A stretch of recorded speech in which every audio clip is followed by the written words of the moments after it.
Hello, good morning everyone. I hope you all are well.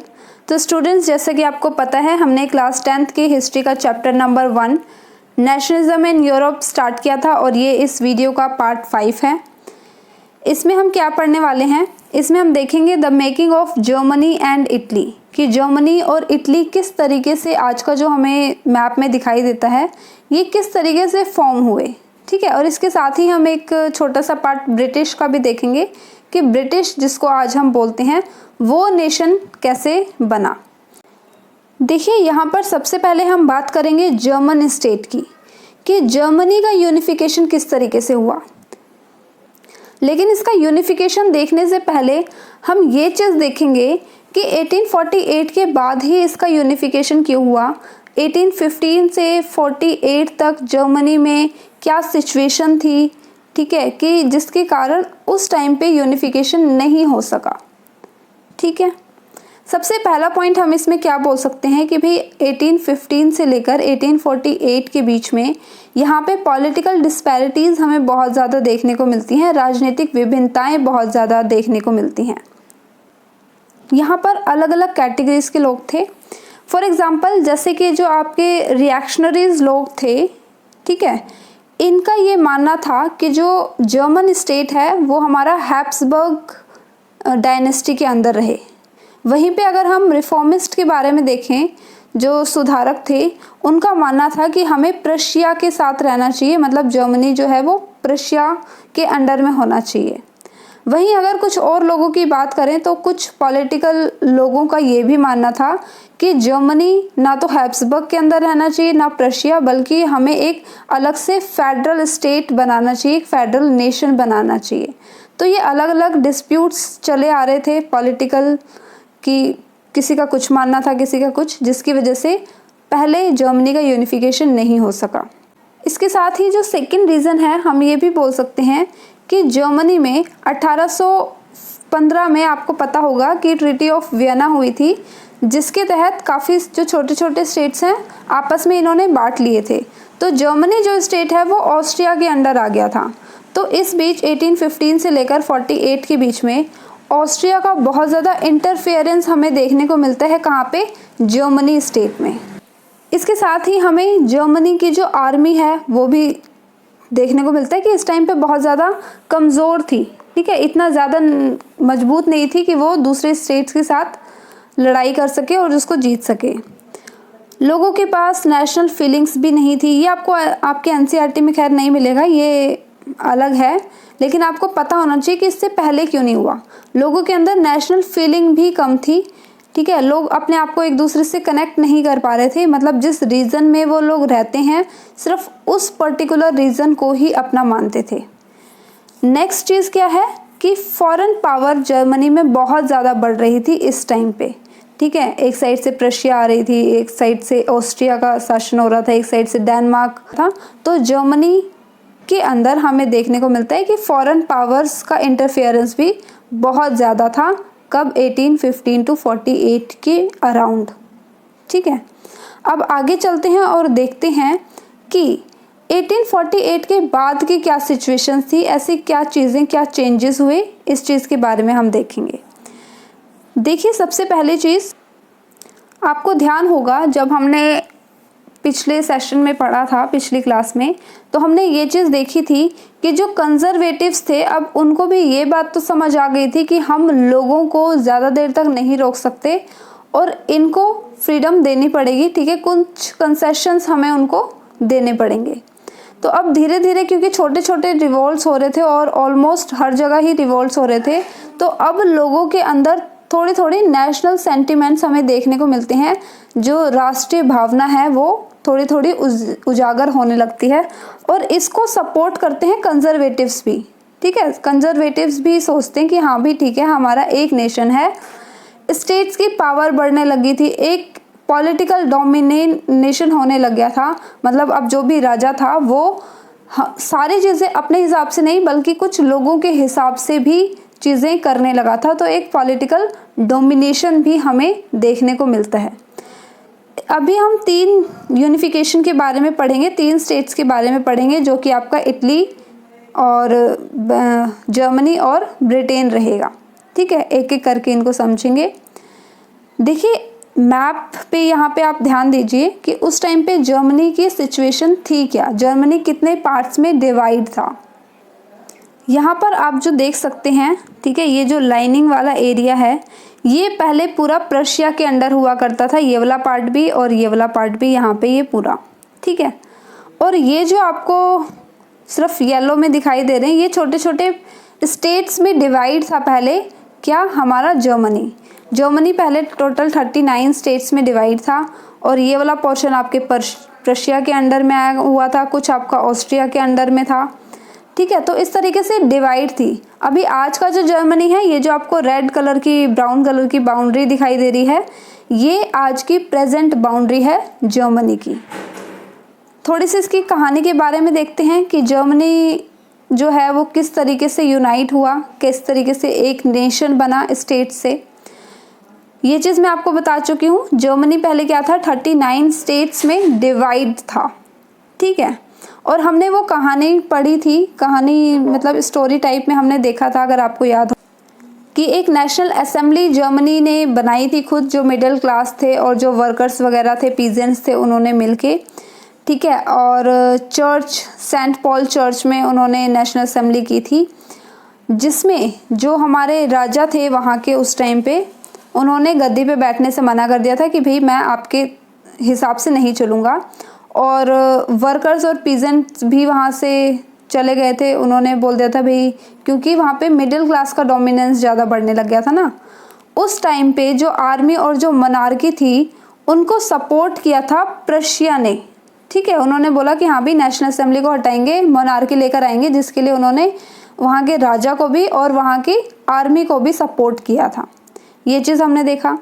और जो प्रशिया ने जो सपोर्ट किया था, जो लोग उनको सपोर्ट कर रहे थे, उनमें ज़्यादातर कौन थे, लैंडलॉर्ड्स हुआ करते थे, जिसको बोला जाता था जंकर्स, ठीक है, उनको जंकर्स बोलते थे। अब यहाँ पे एक इंसान की एंट्री होती है, ओटोमन बिस्मार्क, जो कि प्रशिया का चीफ मिनिस्टर होता है, ठीक है। अब इसके ऊपर देखो, क्योंकि इसने सपोर्ट किया था ना मोनार्की को और आर्मी को, ठीक है, तो प्रशिया के ऊपर अब पूरी रिस्पॉन्सिबिलिटी आ जाती है कि वो जर्मनी के स्टेट को, जो भी जर्मनी डिवाइडेड है, उसको एकजुट करे। अब आपकी बुक में सिर्फ ऐसे ही दे रखा है, 3 वॉर्स लड़ता है जर्मनी, मतलब ओटोमन बिस्मार्क लोगों की हेल्प से 3 लड़ाई लड़ता है। ये किस किस के खिलाफ लड़ाई लड़ता है, ऑस्ट्रिया, डेनमार्क और फ्रांस, इन तीनों के खिलाफ लड़ाई लड़ता है। 7 सालों तक ये लड़ाई चलती है और लास्ट में रिजल्ट ये निकलता है कि ओटोमन बिस्मार्क वाली जो टीम थी वो जीत जाती है, मतलब प्रशिया लोग जीत जाते हैं। और इसकी तरह ही धीरे धीरे अब हम देखते हैं कि जर्मनी का जो है यूनिफिकेशन हो जाता है, ठीक है। ये इन तीनों को हरा देता है यहाँ पर। इस तरीके से हम देखते हैं कि जर्मनी का यूनिफिकेशन हमें देखने को मिलता है। अब इसका रिजल्ट क्या निकलता है भाई, 18 जनवरी 1871 को अब जर्मनी की एक नई असेंबली बनाई जाती है। और उस असेंबली में जो लोग प्रेजेंट होते हैं वो कौन कौन होते हैं। सबसे पहले तो हमने देखा था ना, जो जर्मनी स्टेट है वो 39 स्टेट्स में डिवाइडेड था जर्मनी पहले, तो उन सारे 39 स्टेट्स के जो भी प्रिंस हुआ करते हैं वो इस असेंबली में शामिल होते हैं। जो भी आर्मी रिप्रेजेंटेटिव होते हैं वो इस असेंबली में शामिल होते हैं। प्रशिया के जितने भी मिनिस्टर्स होते हैं वो सारे, ठीक है। और लास्ट में रिजल्ट ये निकलता है, ये सारे इस असेंबली में फाइनली क्या होता है कि यहाँ पर जर्मनी का एक नया एम्पायर, एक नया किंग हमें देखने को मिलता है, जिसका नाम होता है केसर विलियम फर्स्ट, ठीक है। आई होप यहाँ तक की कहानी आपको समझ आई होगी। अब हम बात करते हैं कि इटली में क्या सिचुएशन थी भाई। 1848 से पहले जो रेवोल्यूशंस वगैरह हो रहे थे, ठीक है, रेवोल्यूशंस तो हो रहे थे, लेकिन वहाँ पे ऐसी क्या सिचुएशन थी कि वहाँ पे भी जो यूनिफिकेशन है उसको होने में टाइम लगा।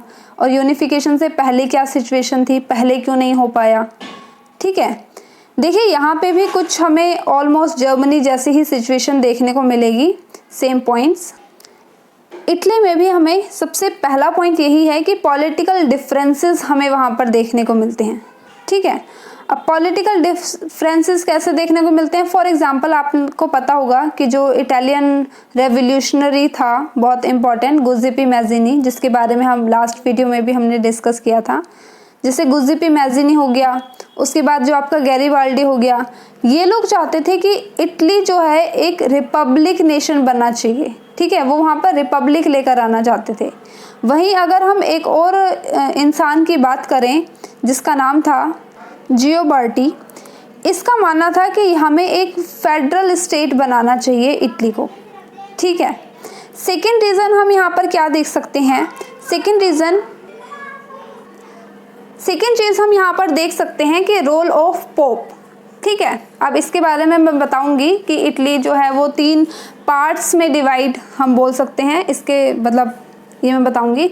जब तक नेक्स्ट चीज़ समझिए कि इटली में भी जो डोमिनेंस है फॉरेन पावर का, जो विदेशी लोग थे उनका यहाँ पे हमें डोमिनेंस देखने को मिलता है, ठीक है। नेक्स्ट चीज़, इटली में भी भाई जो नेशनल फीलिंग है वो कम थी उस टाइम पे। लोग अपने आप को, अपने कल्चर को, ठीक है, अपनी लैंग्वेज को अलग अलग तरीके से देखते थे, एक नेशन के रूप में ना देख के, ठीक है। डिफरेंट लैंग्वेज बोलते थे, उनका कल्चर भी अलग था, उनकी ड्रेसेस भी अलग हुआ करती थी। और नेक्स्ट चीज़ कि उस टाइम पे इटली जो है वो 7 स्टेट्स में डिवाइड था। अब ये पोप वाला हम रोल समझते हैं कि यहाँ पर क्या कहा गया है। देखिए, ये आपका इटली का मैप है उस टाइम का, जिसमें हम देख सकते हैं कि ये 7 अलग अलग कैटेगरीज में डिवाइड है, 7 स्टेट्स में डिवाइड है। अब यहाँ पे आपका जो नॉर्थ इटली हुआ करता था ये था आपके ऑस्ट्रिया के अंडर में, ठीक है। ऑस्ट्रिया का यहाँ पे शासन रहता था, प्रभुत्व रहा करता था। उसी तरीके से जो आपका सेंट्रल इटली है, यहाँ पे आपका पोप का शासन ज़्यादा देखने को मिलता है, ठीक है। पोप ही सारे डिसीजंस लिया करता था। वहीं अगर हम साउथ इटली की बात करें तो साउथ में हमें देखने को मिलेगा कि यहाँ पे बॉर्बन किंग का शासन हुआ करता था, जो कि स्पेन का राजा था, ठीक है। तो आई होप ये चीज़ आपको समझ आई होगी कि 7 स्टेट्स में डिवाइडेड था, लेकिन यहाँ पे प्रभुत्व जो हमें देखने को मिलता है, 3 लोगों का प्रभुत्व देखने को मिलता है। नॉर्थ में ऑस्ट्रिया का, सेंटर में पोप का, और साउथ में आपके स्पेन के राजा बॉर्बन किंग का। आई होप यहाँ तक आपको चीज़ें क्लियर हुई होंगी। अब देखिए, यहाँ पे आप देख सकते हो, यहाँ पे एक सार्डिनिया लिखा हुआ है, इसके बारे में हम आगे देखेंगे। अब बात करते हैं इटली यूनिफाइड नेशन की कि कैसे बना। सबसे पहले हम देखते हैं एक जो स्टेट था जिसका नाम था सार्डिनिया, ठीक है। वो यहाँ पे इम्पोर्टेंट रूलर माना जाता था इटली में उस टाइम पे, और वहाँ का जो राजा था उसका नाम था विक्टर एमैनुअल सेकंड। अब ये इसके ऊपर सारी दारमदार आ जाती है, सोच में पड़ जाता है भाई किस तरीके से हम इटली को यूनिफाई करें। ये अपने चीफ मिनिस्टर को बुलाता है, ठीक है, और कैवोर को यहाँ पर बोलता है कि भाई इस मूवमेंट को आगे बढ़ाओ। अब ये जो चीफ मिनिस्टर होता है ये बड़े ही टैक्टफुल तरीके से, मतलब बड़े ही टेक्निक के साथ, सूझबूझ के साथ यहाँ पे एक अलायंस बनाता है, किसके साथ? फ्रांस के साथ। और जब फ्रांस के साथ अलायंस बनाता है तो वॉर लड़ता है वो ऑस्ट्रिया के खिलाफ, और ऑस्ट्रिया को यहाँ पे डिफीट कर देता है, उसको हरा देता है अपने फोर्स से। कब? 1859 में, ठीक है। अब ऑस्ट्रिया कहाँ था भाई? नॉर्थ में ही। अगर आप देखोगे नॉर्थ में ये सार्डिनिया है और यहीं पे आपका फ्रांस भी है। अब फ्रांस की हेल्प से वो ऑस्ट्रिया वाले, मतलब इधर नॉर्थ वाले रीजन को जीत लेता है और ये इटली के अंडर में आ जाता है। अगर हम यहाँ पर समझें और देखें तो 18th सेंचुरी तक ब्रिटिश नाम का कोई नेशन नहीं था, ठीक है, वो था ही नहीं। ये अलग अलग मतलब अलग अलग कैटेगरीज में डिवाइड था, अलग अलग स्टेट्स हुआ करते थे, जिसको बोला जाता है इंग्लिश, ठीक है, वेल्स, स्कॉच मतलब स्कॉटलैंड, और इरिश मतलब आपका आयरलैंड। अब इसको थोड़ा सा पहले मैप से समझते हैं कि हम कहाँ की बात कर रहे हैं। तो यहाँ अगर आप देख सकते हो ये जो है आपका आयरलैंड, ठीक है, ये वाला पार्ट, ये नॉर्थ में आपका स्कॉटलैंड हो गया, यहाँ पे आपका इंग्लैंड हो गया, और ये आपका वेल्स हो गया। तो इस तरीके से ये डिवाइड थे अलग अलग कैटेगरीज में, ठीक है, अलग अलग स्टेट्स में। अब एक बहुत बड़ी बात थी कि इनका जो कल्चर हो गया, इनकी पॉलिटिकल ट्रेडिशन हो गए, रूल करने का तरीका, इनके ड्रेसेस पहनने का तरीका, इनकी लैंग्वेज बहुत अलग थी एक दूसरे से। तो ये लोग एक दूसरे को मतलब यूनाइट नहीं समझते थे। अब यहाँ पे क्या हुआ है, जो इंग्लिश नेशन था, मतलब जो आपका इंग्लैंड वाला पार्ट था, ठीक है, ये वाला जो आपका पार्ट है, ये 18th सेंचुरी के बाद हमें देखने को मिलता है कि भाई इसके पॉलिटिकल इंस्टीट्यूशन हो, ठीक है, इसका इम्पोर्टेंस बहुत ज़्यादा बढ़ने लग गया था। और वेल्थ में भी अगर पैसे देखें तो मतलब बहुत ज़्यादा समृद्ध देशों में गिना जाने लगा था। और देखते ही देखते इंग्लैंड में ही एक इंग्लिश पार्लियामेंट भी इन्होंने अपनी खुद की बना दी थी, ठीक है। तो इसका इम्पोर्टेंस धीरे धीरे बढ़ने लगा, अपने आप को स्ट्रॉन्ग करने लगे ये लोग। तो अब क्या होता है, एक एक्ट पास किया जाता है 1707 में, जो किस किस के बीच होता है, आपका इंग्लैंड और स्कॉटलैंड के बीच में एक एक्ट पास होता है, एक ट्रीटी किया जाता है यहाँ स्कॉटलैंड और इंग्लैंड के बीच में, इन दोनों के बीच में। क्या बोलते हैं इसमें कि अब से जो इंग्लैंड और जो स्कॉटलैंड है वो आपका किसके अंडर में रहेगा, वो आपका रहेगा United kingdom of great Britain के अंडर में, ठीक है। और धीरे धीरे क्योंकि इंग्लैंड जो था, जो इंग्लिश लोग थे, उनका पावर धीरे धीरे बढ़ता जा रहा था, तो स्कॉटलैंड के ऊपर इनका इन्फ्लुएंस ज़्यादा होने लग गया, ठीक है। अपनी मर्जी से ये लोग यहाँ पे काम करवाते थे, डोमिनेंस हो गया था पूरे तरीके से, ठीक है, इंग्लिश मेंबर्स का। और यहाँ तक कि इन्होंने ये भी बोल दिया था कि स्कॉटलैंड वाले ना ही अपना कल्चर फॉलो करेंगे खुद से, ना अपनी लैंग्वेज यहाँ पर बोलेंगे, और तो और अपनी ड्रेसेस भी ये लोग अपनी मर्जी से नहीं पहन सकते, ठीक है। तो एक्ट ऑफ यूनियन जो कि 1707 में हुआ था, इंग्लैंड स्कॉटलैंड के बीच में हुआ, जिसके तहत अब स्कॉटलैंड इंग्लैंड के अंडर में आ गया था, और जिसको बोला गया कौन सा formation, United kingdom of great Britain का फॉर्मेशन, ठीक है। आगे क्या होता है, आयरलैंड की कहानी पढ़ते हैं। अब देखिए आयरलैंड जब भी हम बात कर रहे हैं तो हम इस वाले पोर्शन की बात कर रहे हैं। इसका जो नॉर्थ पार्ट है, ठीक है, यहाँ पे एक तो हमें दो टाइप्स के लोग देखने को मिलते हैं। एक होते हैं आपके कैथोलिक, ठीक है, दोनों ही क्रिश्चियंस हैं, एक कैथोलिक क्रिश्चियंस और एक प्रोटेस्टेंट्स क्रिश्चियंस हमें देखने को मिलते हैं। और नॉर्थ की साइड में प्रोटेस्टेंट्स ज़्यादा थे, लेकिन जनसंख्या के तौर पे अगर हम देखें तो वहाँ पे कैथोलिक लोग ज़्यादा थे। इंग्लिश लोग जो थे, मतलब जो इंग्लैंड के लोग थे, वो लोग हेल्प कर रहे थे किसको, प्रोटेस्टेंट्स लोगों को, ठीक है, क्योंकि इंग्लिश वहाँ पे भी इंग्लैंड में भी मोस्टली प्रोटेस्टेंट्स लोग रहा करते थे।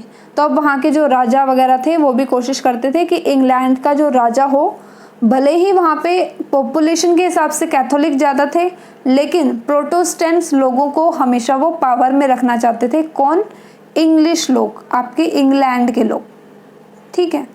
अब धीरे धीरे क्या हुआ, यहाँ पे जो प्रोटेस्टेंट्स लोग थे इनका डोमिनेंस स्टार्ट हो गया इंग्लैंड में भी, जिसके खिलाफ जो आपके कैथोलिक लोग हैं उन्होंने रिवोल्ट स्टार्ट कर दिया। किसके खिलाफ, आपके ग्रेट ब्रिटिश के खिलाफ। अब यहाँ पे ब्रिटिश क्यों बोला है, क्योंकि हमने जो ट्रीटी साइन हुई थी हमारी, वहाँ पे हमने क्या देखा था, United kingdom of great Britain, ठीक है।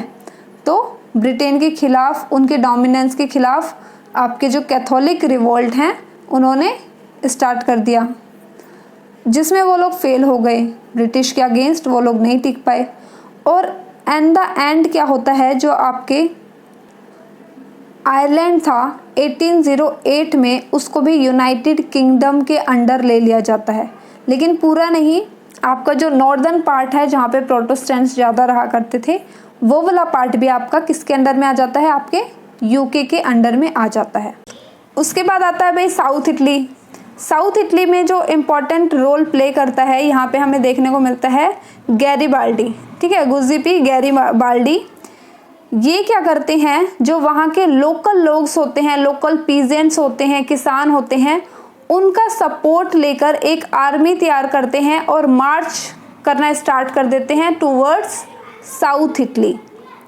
और वहाँ का जो किंग होता है, जो कि स्पेन का किंग होता है, जो आपका बूरबोन किंग, उसको यहाँ पर हरा देता है, ठीक है, लड़ाई चलती है, बूरबोन किंग जो है हार जाता है।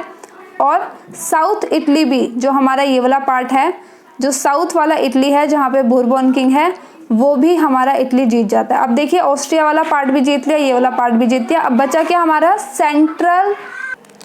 अब देखिए जो पोप रह जाते हैं सेंट्रल इटली में, इसके पास दो चॉइसेस होते हैं। पहला ये, या तो ये इटली के खिलाफ, ठीक है, जो भी इटली के सपोर्ट में है उनके खिलाफ वॉर लड़े। सेकेंड चीज़ क्या हो सकता है कि भाई ये गिव अप कर दे कि भाई ठीक है मैं हार मानता हूँ और इटली को यूनिफाइड कर लो। तो यहाँ पे जो आपके पोप होते हैं, जो सेंट्रल इटली पे जिनका शासन चल रहा होता है, पोप जो है यहाँ पर गिव अप कर देते हैं, ठीक है। और इन 1861 में जो विक्टर इमैनुअल सेकंड थे, वो यहाँ पे घोषणा कर देते हैं कि भाई जो इटली है वो यूनिफाइड हो चुका है और पूरे इटली को जो 7 स्टेट्स में डिवाइडेड था और 3 पार्ट्स में डिवाइड था, उसको वो एकजुट कर लेते हैं। और आज का जो आपका इटली है ये आपका कुछ इस तरीके से दिखाई देता है। ये जो आपको ये वाला पार्ट और प्लस ये वाला पार्ट, ये पूरा हमारा आज का इटली हमें देखने को मिलता है। और कौन सा स्टेट किस टाइम पे हमने यूनिफाइड किया, उसको इटली के अंडर में लिया, ये आपके सन लिखे हुए हैं, ठीक है। आई होप आपको इटली का यूनिफिकेशन भी यहाँ तक समझ आया होगा। अब हम केस स्टडी पढ़ेंगे एक ब्रिटेन के बारे में कि भाई ब्रिटेन किस तरीके से फॉर्म हुआ। अब देखिए जो न्यू ब्रिटिश नेशन हमें देखने को मिलता है, ये चीज़ तो हमें समझ आ गई कि यहाँ पे धीरे धीरे करके इन्होंने क्या किया, स्कॉटलैंड भी अपने अंडर में ले लिया, वेल्स को भी इन्होंने अपने अंडर में ले लिया था, ठीक है। वेल्स तो था ही छोटी सी कंट्री, तो वेल्स को भी इन्होंने अपने अंडर में ले लिया। आयरलैंड के साथ वॉर हुई, उसका भी नॉर्दर्न पार्ट यूके ने अपने अंदर ले लिया। अब इसी तरीके से जो हमें देखने को मिलता है वो हम देखते हैं कि इंग्लिश कल्चर जो है वो डोमिनेंस उसका ज़्यादा धीरे धीरे बढ़ने लग गया था। और एट द एंड हमें एक ब्रिटिश नेशन देखने को मिला जिसके कुछ सिंबल्स हम बोल सकते हैं, भाई एक नेशन के कुछ सिंबल्स होते हैं ना, उसी तरीके से ब्रिटिश के भी हैं।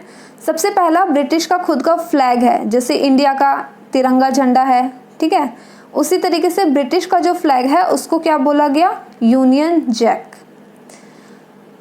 उसके बाद उन्होंने अपना एक नेशनल एंथम भी निकाला, जैसे इंडिया का नेशनल एंथम क्या है, जनगण मन, उसी तरीके से ब्रिटिश का नेशनल एंथम उन्होंने बनाया, God save our noble king, ठीक है।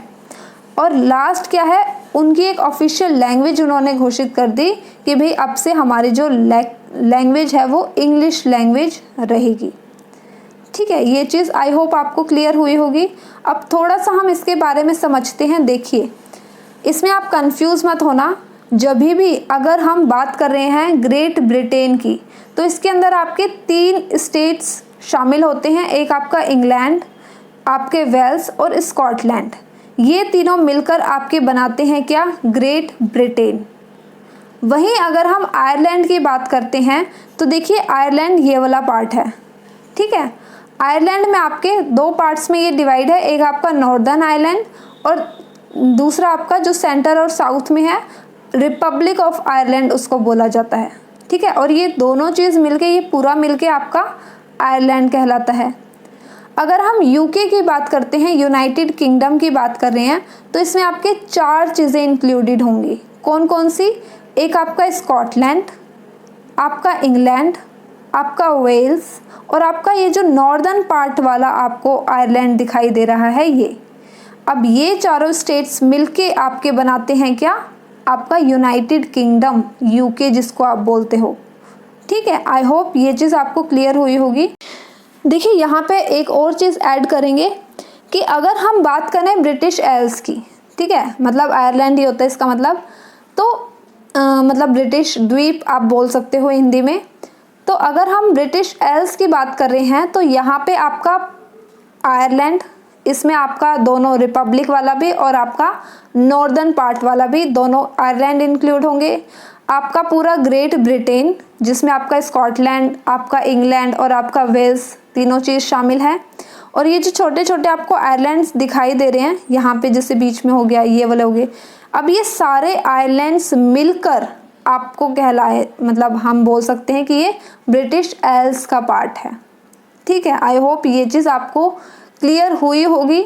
और इसी के साथ जो हमारा ये टॉपिक था making of Germany and Italy, plus हमने ब्रिटेन का भी देखा, यहाँ पे ये टॉपिक ख़त्म होता है। इसके बाद एक लास्ट टॉपिक हमारा बच जाएगा इस चैप्टर की लास्ट वीडियो, वो भी हम जल्दी ख़त्म कर देंगे।